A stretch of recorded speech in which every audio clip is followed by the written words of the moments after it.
Sopca, venit în această vară, și un jucător mai vechi de la echipă, Narcis Zamfir. Din păcate, se putea și mai bine, dar e bine că existăm. Nu am avut tot colectivul, poate încep să mă plâng, dar ăsta e adevărul. N-am avut colectivul întreg în perioada de pregătire la Cheile Grădiștei, cauza străinilor cu viza, probleme, cred, care nu sunt numai la noi. Sperăm să ne legăm cât mai repede, să omogenizăm mai repede echipa. Nu e ușor în România și mai ales în Ploiești, de mulți cunoscători ai handbalului, să facem peste noapte o echipă. Meciuri grele, cu experiență în ligă, echipe schimbate și la ei, dar au avantajul de a fi și anul trecut în ligă și e un mic avantaj în plus, dar am transmis băieților și echipa la noi acasă greu să câștige. Sau trebuie să fie un exemplu, cred că. Din punctul meu de vedere, capitanul trebuie să fie exemplu pentru, în primul rând, pentru jucători și de asta ar trebui să dea o dovadă. Exemplu de seriozitate, de perseverență, de muncă, și asta, ambiție, motivație. Asta trebuie să fie insuflat din partea mea către colegi, către jucători. Pare și pentru tine și pentru Narcis. Cum vedeți lupta asta și obiectivul impus de stafful tehnic? Da, cred că e un obiectiv care poate fi atins. Un obiectiv corect și ne dorim cu toții să-l atingem. Eu am încredere că se poate îndeplini, fără probleme. De ce nu să sperăm și la mai sus?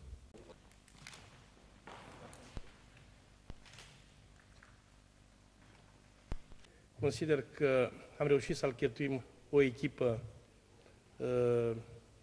echilibrată pe posturi, aș vrea să spun și valoroasă, după ce vor trece câteva etape. Avem câțiva jucători cu multă experiență în Liga Națională. Chiar dacă vom fi considerați reprezentând o echipă de partea a doua a clasamentului, m-aș bucura tare mult împreună cu colegul meu să facem o figură frumoasă. Plecăm cu un obiectiv, spun eu, onorabil, o clasare în locurile 9-12.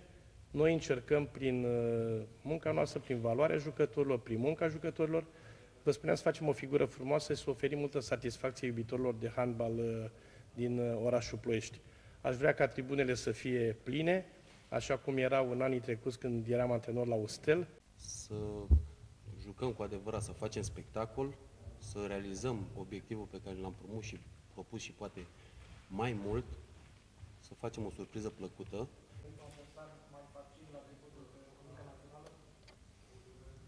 Până la urmă tot dădeam și de Odorhei și de echipele tare ale campionatului.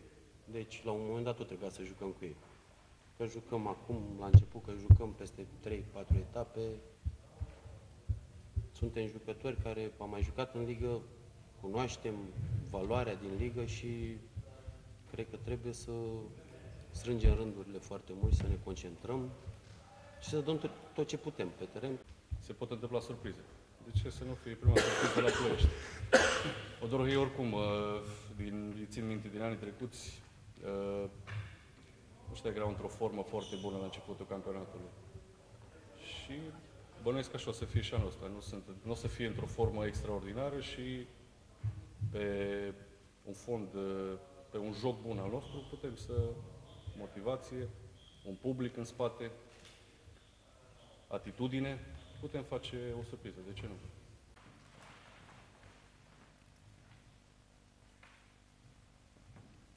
Îi așteptăm cu cel mai mare drag. Chiar m-am întâlnit prin oraș cu câteva persoane și care erau frecvent la meciurile de basket și au spus: voi mai sunteți, venim la voi. După fotbal, cred că noi urmăm. E un campionat lung cu tur-retur, play-off, e un avantaj, cred eu, pentru echipele noi intrate și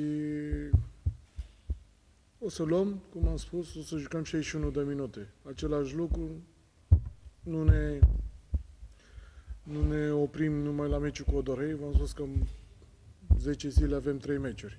Deci nici nu avem timp să ne gândim, vine următorul meci. Exact când am venit la Ploiești, a scris cineva o autobiografie a mea. Nu știu cine exact. Pe site, probabil. Da. Și îmi zicea că am trecut pe la lotul național și așa. Cred că, din punctul meu, adică obiectivul meu personal e să ajung încă o dată acolo, cel puțin, o dată. O nouă convocare, un nou obiectiv personal. Punctul meu ar fi de la meci la meci să joc din ce în ce mai bine, astfel, normal, că ajut și echipa și mă ajut și pe mine. Răzvan, dar chiar și pentru un jucător cu experiența ta, emoțiile mai sunt la ordinea zilei înaintea unui nou început? Nu, e ca la fotbal să bagi, ai gazonă, să nu avem de... Nu, e, din punctul meu de vedere. În handbal nu prea sunt. Probabil că sunt jucători care au, știu, aceleași șosete, aceeași manșete, aceeași tricou de încălzire, să știu. Ar și să ceva invers sau... Tricoul de încălzire, manșetele, șosetele le-am pregătit.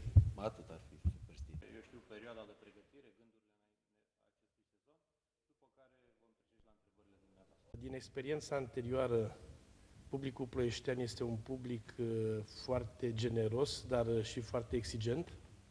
Dacă vom avea victorii și vom juca bine, vom umple sala. Adică dacă ai 1,5 milion, Poți câștiga campionatul. Anul trecut și în anii trecuți erau jucători la Constanța care aveau 15.000 de euro pe lună contract, 10.000 de euro, 9.000 de euro și își permiteau să aducă jucători de top care să facă diferența.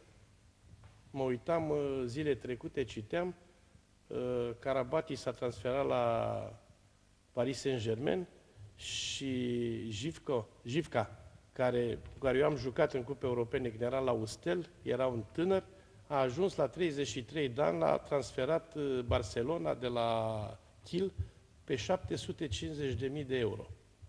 Deci vedeți că se investește în handbalul mare. Și are 33 de ani și au făcut contract pe 4 ani. dar CSM-ul are un Carabat, mic așa. Poate în devenire.